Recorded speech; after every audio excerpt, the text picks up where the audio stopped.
রোজা রেখে ব্যায়াম?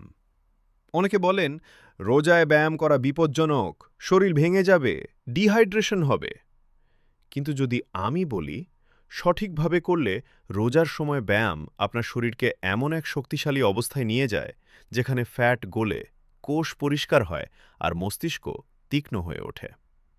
আজ আমরা জানব রোজা প্লাস ব্যায়াম সমান দুর্বলতা, নাকি এটি একটি বায়োলজিক্যাল সুপারমড। রোজা শুরু হওয়ার ৮ থেকে ১২ ঘণ্টা পর শরীরে ইনসুলিন কমে যায়।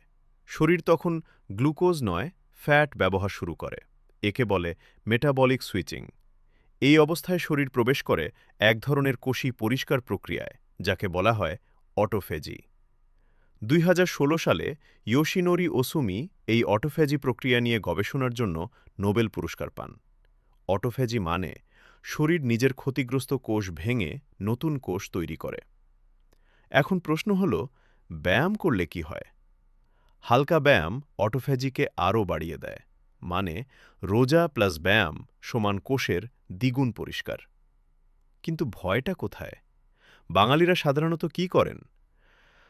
সাহরিতে অতিরিক্ত ভাজা পোড়া, তারপর সারাদিন বসে থাকা, ইফতারে অতিরিক্ত চিনি। ফলাফল ইনসুলিন স্পাইক, ফ্যাট জমা, অলসতা।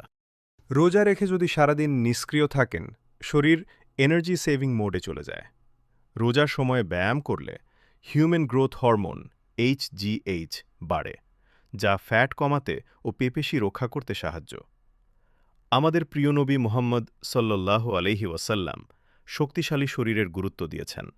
তিনি বলেছিলেন, শক্তিশালী মুমিন দুর্বল মুমিনের চেয়ে উত্তম। রোজা দুর্বল হওয়ার জন্য নয়, এটি আত্মনিয়ন্ত্রণের প্রশিক্ষণ। ব্যায়াম সেই আত্মনিয়ন্ত্রণকে শরীরে বাস্তবায়ন করে।